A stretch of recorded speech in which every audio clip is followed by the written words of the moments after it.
오늘 오후 시간도 하나님께서 주시는 은혜와 또 말씀의 시간들을 통해서 우리 마음 가운데 출애굽기의 광야의 은혜가 우리의 삶에도 함께 있기를 축원합니다.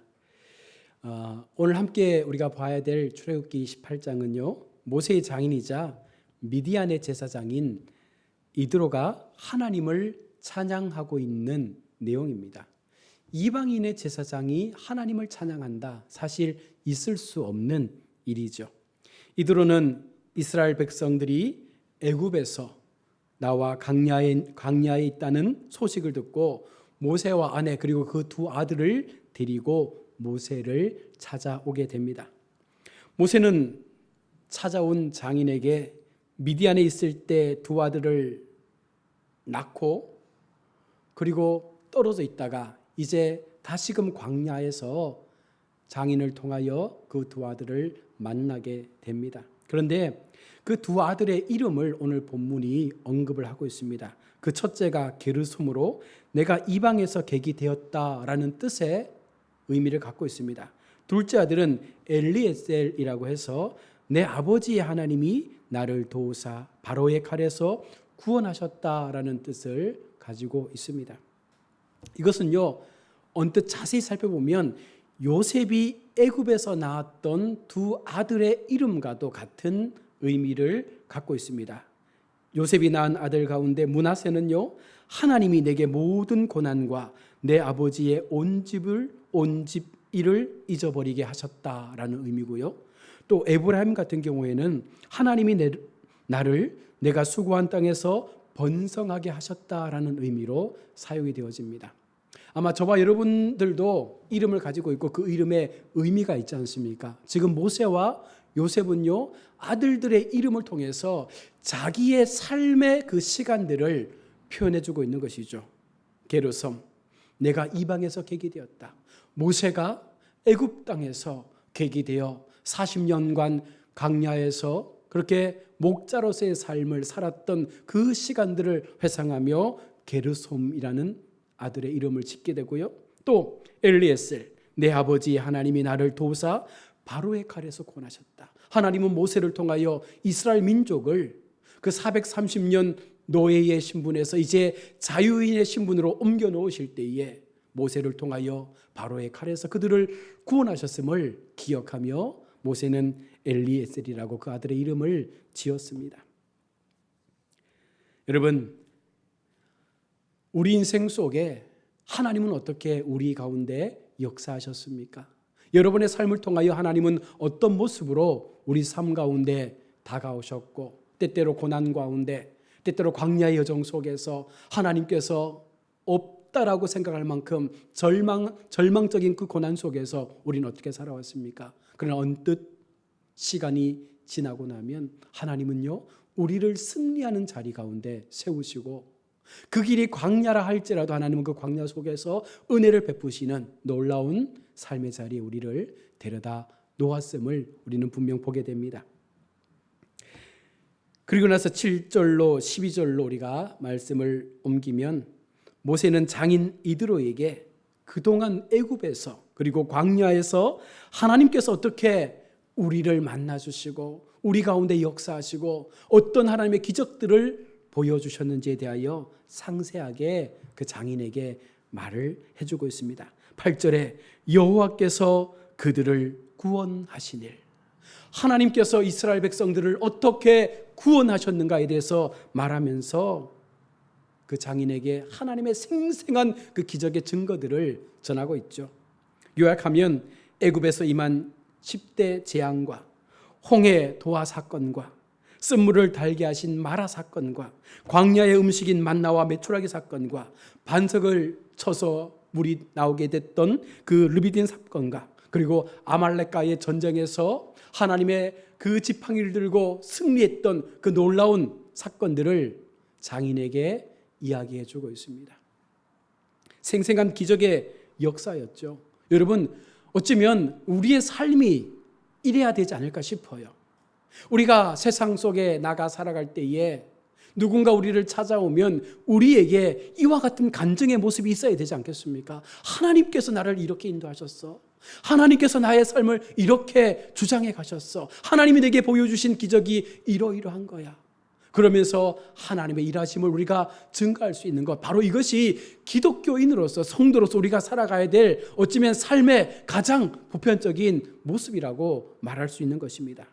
이 말을 듣고 9절에서 11절에 이드로가 어떻게 행동하고 있습니까? 바로 하나님께 영광을 돌렸다라고 성경 기록합니다. 여호와를 찬송하리로다. 너희를 애굽 사람의 손에서와 바로의 손에서 건져내시고 백성을 애굽 사람의 손 아래에서 건지셨도다. 이제 내가 알았도다.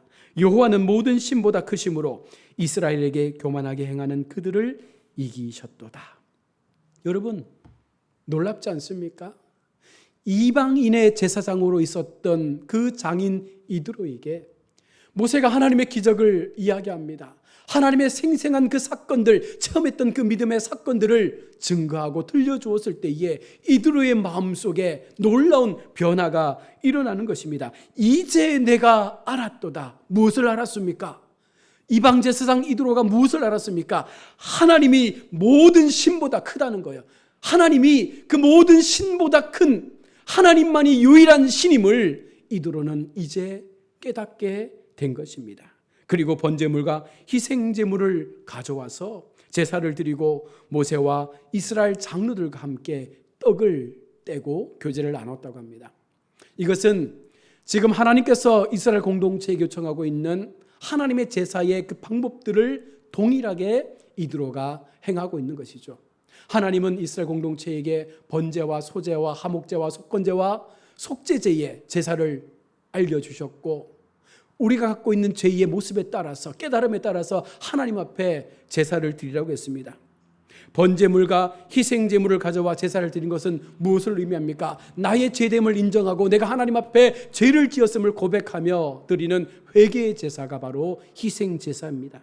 그리고 그 희생제사가 끝난 다음에 함께 떡을 떼고 교제했다는 것은 화목제의 제사로서 하나님과의 이제 그 공동체가 하나가 되어졌다라는 공동체성의 단일화를 말하면서 이제 나는 하나님을 믿는 하나님의 백성의 삶을 살아갈 것이라고 이드로는 고백하고 있는 것입니다.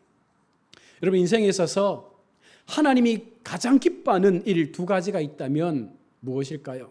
첫 번째는 믿는 자가 자신의 잘못을 깨닫고 눈물로 통회하고 회개하는 백성이 돌아오는 것을 하나님은 기뻐하신다는 거예요.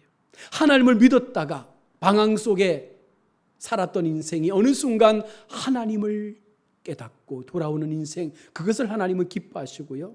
또 하나는 불신자가 믿는 자의 복음을 듣고 기쁨으로 여호와를 찬송하는 것을 하나님은 가장 기뻐하신다고 말합니다. 이 두 가지의 공통점이 무엇입니까? 둘 다 하나님께로 돌아와 하나님을 예배하며 하나님을 찬양하는 것이죠. 하나님이 기뻐하시는 것은 하나님의 백성된 자, 그리고 하나님을 몰랐던 자가 하나님 앞에 돌아와 이제 내가 하나님의 백성된 자의 삶을 통하여 하나님을 예배합니다. 하나님을 찬양합니다. 이 고백 받으시기를 하나님은 기뻐하신다는 것입니다. 이드로는 미디안의 제사장이었습니다. 평생 이방신을 섬기며 살았던 그와 같은 사람이 여호와 앞에 희생제사를 드리고 하나님을 믿고 하나님 앞에 영광을 돌렸던 이와 같은 것은요, 굉장히 놀라운 일입니다. 우리가 그냥 성경에 기록하니까 아 그렇구나 라고 볼 수 있는데, 좀 우리가 쉽게 이해를 한다면 평생을 산에서 부처를 섬겼던 스님이 어느 날 복음을 듣고 아 내가 믿었던 부처가 헛것이구나, 이제 내가 하나님을 찬양하겠습니다라고 그 삶을 되돌리는 그와 같은 모습인 거예요. 평생을 사람들에게 점을 쳐주며 무당 일을 했던 그 무녀가 하나님을 만나고 하나님의 복음을 듣고 그 인생이 뒤집어져서 하나님을 찬양하는 예배자로 세워진 그런 상황을 오늘 본문은 말씀하고 있는 것입니다.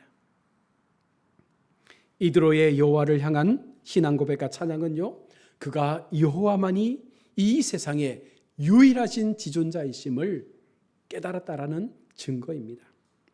11절 말씀에 여호와는 모든 신보다 크심으로. 이 표현은 다른 신들의 존재를 인정하고 그 중에 이 신이 가장 크다라는 것을 말씀하는 것이 아닙니다. 다신교 사상을 반영하는 것이 아닙니다. 이것은 여호와 하나님의 능력의 위대함을 더욱더 강조하기 위한 수사학적 표현입니다. 세상의 신, 지금까지 내가 섬겼던 그 신은 헛된 거였다. 이 세상에 존재하는 유일한 신은 오직 하나님 한 분밖에 없다라는 그 사실을 말씀하면서 이드로는 하나님 앞에 자신의 삶을 드리는 것입니다. 그 후 이드로는 미디안으로 돌아가 어떤 삶을 살았겠습니까? 미디안에서 하나님을 전하는 하나님의 복음 증거자의 삶을 살지 않았겠습니까? 하나님의 영광이 미디안까지 퍼져 나가게 된 것이죠. 바로 이것이 하나님께서 일하시는, 하나님께서 사람을 통하여 말씀하시는 복음의 역사라고 오늘 성경은 말하고 있습니다. 다음으로 13절로 26절의 말씀에서 이드로가 모세에게 아주 뜻깊은 제안을 하나 하게 되죠. 행정기구 조직에 대한 제안을 이드로가 합니다. 이드로는 모세 혼자서 너무 힘들고 바쁘게 백성들을 재판하는 것을 보고 하나님을 두려워하고 진실하고 불의를 미워하는 사람들 가운데서 천부장, 백부장, 50부장, 10부장을 세워서 그들의 형편에 따라서 그렇게 재판할 것을 모세에게 제안을 했습니다. 큰 일만 모세가 담당하고 나머지 작은 일들은 그들에게 맡기는 것이 어떻겠느냐라고 말합니다. 그러자 모세는 이드로의 말을 듣고 그대로 실행하게 됩니다. 이 당시에 행정기관 조직의 필요성을 시사하는 의미가 있습니다. 먼저는요, 왜 행정 조직이 필요할까? 하나님 나라 건설과 확장 사업에도 여러분 하나님께서 물론 일하시겠지만 여기에 무엇이 필요합니까? 도구가 필요하잖아요. 바로 인간의 지혜와 경험을 살려서 조직적이고 체계적으로 움직일 수 있는 그런 효율적인 조직이 필요한 거예요. 그래서 하나님은 이 땅에 교회를 세우신 것입니다. 교회를 통하여, 교회 속에 각각의 조직을 통하여 교회가 하나님의 복음과 영광을 위하여 쓰임받을 수 있도록 그렇게 일하셨던 것처럼 오늘 광야 시대 속에 하나님은 모세를 통하여 이드로의 권면을 통하여 새로운 조직 체계를 형성하게 됩니다. 또한 두 번째로 시사하는 것은요, 하나님의 일은요 혼자의 힘으로 되어지는 것이 아니다라는 것입니다. 여러분, 만약 계속해서 모세 혼자 이 모든 이스라엘 백성들의 일들을 감당하고 책임졌다면 아마 어느 순간 그렇게 상태에 빠져서 더 이상 일을 할 수가 없었을 것입니다. 바로 혼자의 힘이 아니라 공동체의 의식을 통해서 공동체 전체가 하나된 마음을 가지고 하나님의 뜻을 이루어내는 것이 어쩌면 더 하나님의 영광을 위한 일임을 우리 가운데 보여주고 있는 것이죠.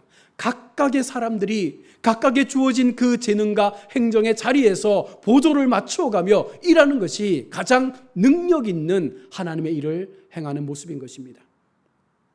예수님께서도 지상사역을 하실 때에 어떻게 하셨습니까? 누가복음 10장 1절에 12제자를 선정하셨고 2인 1조씩 70인의 전도대를 파송해서 그렇게 조직적으로 복음을 전하셨던 것처럼 교회는, 그리고 우리 믿음의 사람들은 그런 모습으로 연합하여 선을 이룰 수 있는 마음을 가져야 합니다. 18절에 내가 혼자 할 수 없느니라 라고 분명히 말합니다. 하나님의 일을 함에 있어서 반드시 공동사역의 원리가 우리 속에 있다는 사실을 기억해야 합니다. 로마서 12장 4절과 8절에 말하는 것이 무엇입니까? 한 몸에 많은 지체가 있다는 것입니다. 그러나 각각의 지체들이 감당해야 될 저마다의 소명과 사명들이 있다는 것이죠. 그래서 그 사역의 원리를 통하여 몸은 하나지만 각각의 지체들이 모여서 건강하게 움직일 수 있을 때 그 몸 전체가 건강한 몸이 될 수 있는 것입니다. 이 원리는 신적 기원을 가지고 있죠. 바로 하나님께서 창조 사역과 구속 사역을 하실 때에도 삼위일체가 협력해서 공동의 사역으로 천지를 창조하셨고 이 땅의 구원의 사역을 함께 이루어 가신 것처럼 하나님은 그렇게 함께 하기를 원하고 있습니다. 동시에 이 원리는요, 믿는 자의 공동체의 원리를 우리 가운데 말씀하고 있습니다. 에베소서 4장 4절의 말씀처럼 몸도 하나요 성령도 한 분이시니 이와 같이 너희가 부르심의 한 소망 안에서 부르심을 받았느니라. 우리는 비록 각각의 지체로 살아가지만 우리의 중심은 성령 하나님의 그 은혜로 하나된 공동체임을 기억하며 함께 하나님의 나라를 위하여 살아가야 하는 것입니다. 이것이 지체의 원리죠. 고린도전서 12장 27절로 30절 말씀에 너희는 그리스도의 몸이요 지체의 각 부분이라 서로 사도로 선지자로 교사로 능력 행하는 자로 병 고치는 자로 돕는 자로 방언 행하는 자로 저마다의 각각의 은사를 하나님께서 다양하게 주셨다는 거예요. 그것에 우리가 충성하되 내 것이 낫다, 내 것이 우월하다 그렇게 말해서는 안 된다는 것입니다. 저마다의 자리에서 그것을 가지고 최선을 다할 때 그것이 연합되어질 때에 교회는 더 건강하게 세워져 가는 것처럼 하나님은 지금 이스라엘 공동체가 그렇게 건강하게 가나안에 이를 수 있도록 조직을 형성케 한 것입니다. 21절에서 26절까지 이제 행정기구 조직을 단행하게 됩니다.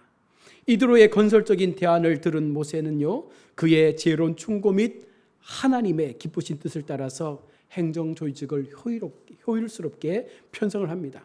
모세는 조직을 형성하는 것에 그냥 막 만드는 것이 아니라 뚜렷한 기준을 두었습니다. 백성의 지도자 중에서는요, 어떤 사람을 뽑았습니까? 하나님을 경외하는 자. 이것이 가장 우선순위입니다. 그리고 거짓됨이 없는 자, 그리고 진실한 자, 재물에 청렴결백한 자. 이와 같은 사람들을 천부장, 백부장, 50부장, 10부장으로 세운 거예요. 지도자라면 먼저는 하나님 앞에 그 경외심을 가지고 있어야 되고 그 경외심을 통해서 거짓 없이 청렴결백하게 그렇게 백성들을 다스릴 수 있는 사람을 세워야 된다는 것이죠. 아마 우리가 살고 있는 이 시대 속에도요, 대통령을 비롯한 모든 위정자들이 이와 같은 모습을 갖고 있다면 아마 더 대한민국은 살기 좋은 나라가 될 것입니다. 하나님을 경외하고 거짓 없는 사람, 신실한 사람, 진실한 사람, 재물에 욕심 없는 사람, 이런 사람이 앞서서 나라 일들을 이끌어간다면 얼마나 좋은 나라가 되겠습니까? 또 편제상으로는요, 각 지파별로 10명, 50명, 100명, 1000명의 단위를 꾸려서 거기에 맞는 책임자를 두게끔 했습니다.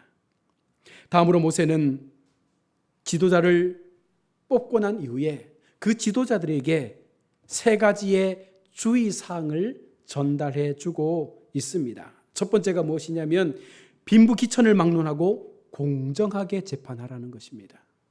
가진 자건 못 가진 자건 너희가 재판장으로서 그들을 판단할 때에 공정하게 하라. 두 번째는 본토인과 타국인의 차별을 두지 말라는 거예요. 이방인이라고 해서 너희가 차별하지 말고 똑같은 모습으로 그들에게 대하라라고 말씀합니다. 세 번째, 판결하기 어려운 일은 모세에게 가지고 와서 모세가 판결할 수 있도록 하라라고 3가지의 규칙을 주고 있습니다. 행정 조직의 특징은요, 바로 군사 조직의 체계처럼 만들어져 있습니다. 왜 그랬을까요? 광야에서의 삶의 여정 속에서 그 200만이 넘는 대군들을 하나님은 군대의 조직처럼 체계를 형성했습니다. 이것은 당시 정복 전쟁을 앞두고 모든 민족들이 이동 중에 있었기 때문에 그렇습니다. 그리고 이러한 행정 조직의 확립으로 인해서 이스라엘은요, 사법에 관계되는 일뿐만 아니라 효율적인 이제 이방 전투에 그들이 적극적으로 대처할 수 있도록 하기 위해서 이렇게 행정 조직을 편성을 한 것입니다. 평생 미디안 제사장으로 살았던 이드로가 요 하나님 앞에 은혜를 받고 그 놀라운 하나님의 기적의 사건을 듣고 난 이후에 그가 하나님의 제사장으로 돌아와 하나님만을 예배하는 사람으로 그의 삶의 고백을 드렸었. 그리고 그를 통하여 새로운 하나님의 지혜가 전달되어지고 이스라엘 공동체 속에 좀 더 조직적인 하나님의 그 모습들이 편재됨으로 인해서 이제 이스라엘은요, 더 견고하게 광야에서의 여정들을 걸어갈 수 있게 된 것입니다. 여러분, 모세가 장인 이방 제사장 이드로의 말을 듣고 이렇게 실행하는 것도 사실 어려운 일이잖아요. 그 당시에 가장 핵심 권력의 중심에 있었던 모세가 아무리 장인이라 할지라도 이방인이었습니다. 이방인의 제사장이었습니다. 그러함에도 모세는요, 그것이 하나님 앞에 영광이 된다고 생각하면 그것을 받아들여서 그것을 통하여 하나님의 조직을 더욱더 굳건하게 세워간 것입니다. 다시 말하면 서로 존중해주고 서로 이해해주고 서로 인정할 것을 인정하면서 실행해 나갈 때 그것이 건강한 공동체의 모습이 되어진다는 것입니다. 오늘 출애굽기 18장의 말씀을 통해서 하나님 우리에게 주시는 교훈은 바로 우리의 삶을 통하여 하나님의 기적을 경험하고 그 기적 속에서 우리가 그것을 세상을 향하여 들려주기만 해도 그 복음의 역사는요, 이방인들을 돌아오게끔 만든다는 거예요. 내가 먼저 은혜 받으면, 내가 먼저 그 기적을 체험하게 되면, 내가 먼저 그 기적의 중심에 서서 하나님의 은혜를 내가 나의 입술로 고백하게 되면 그것을 듣는 많은 사람들이 하나님께 돌아온다는 것이고, 두 번째는 우리가 몸된 교회를 섬기며 나아갈 때에 하나님이 만들어 놓으신 이 조직과 체계 속에서 내게 주신 하나님의 소명과 일들을 최선을 다해서 협력하며 이뤄갈 때 하나님 교회는 더욱더 강성해질 수가 있다는 것입니다. 어떠한 외부의 적들과의 싸움에서도 교회는 결코 패할 수가 없다는 거예요. 오늘날 교회가 힘든 이유가 어디에 있을까요? 교회 속에 너무나 많은 신분의 격차를 나누고 있다는 것입니다. 교회 속에 너무나 많은 힘의 그 기준을 가지고 크고 작음을 교회 안에서조차 나누고 있기에 교회가 힘을 잃어가는 것입니다. 교회는요, 누가 높다 누가 낮다 없습니다. 하나님 보실 때 다 똑같습니다. 각각의 은사대로 각각의 재능대로 하나님께서 그들에게 맡겨주신 것이기에 그 자리에서 열심히 하면 그 몸 전체가 건강해지는 것처럼 우리가 그렇게 교회를 섬기고 또 우리 가정을 섬기고 우리의 기업을 섬겨나가면 반드시 하나님께서 그와 같은 사람들을 통하여 우리로 놀라운 하나님의 그 사역의 중심 가운데 세우실 줄로 믿습니다. 또 한 주간 우리가 세상의 삶을 살아갈 때에 하나님 내게 주신 삶, 하나님 내게 주신 사명, 하나님 내게 주신 그 재능의 은사대로 여러분 열심히 살아가십시오. 그러면 나머지 부족한 부분들은요, 또 다른 사람들을 동원해서 반드시 채워주시는 은혜를 경험하게 될 줄로 믿습니다. 이것이 바로 하나님 나라의 공동체성입니다. 하나님 나라의 백성들은 이렇게 살아야 된다라고 분명히 말씀해주고 있는 것입니다. 우리 모두가 하나님 안에서 하나잖아요. 우리는 하나님을 아버지라 부르는 한 하나님의 가족이잖아요. 그러기에 용서하고 화해하고 인정하고 서로 그 모든 것들을 협력해서 주님의 선을 이뤄나갈 때 바로 그 속에서 하나님의 영광은 나타나게 될 줄로 믿습니다. 그 마음으로 또 한 주간 믿음의 승리 걸어가시는 우리 모두 될 수 있기를 주의 이름으로 축원합니다. 아멘. 기도하겠습니다.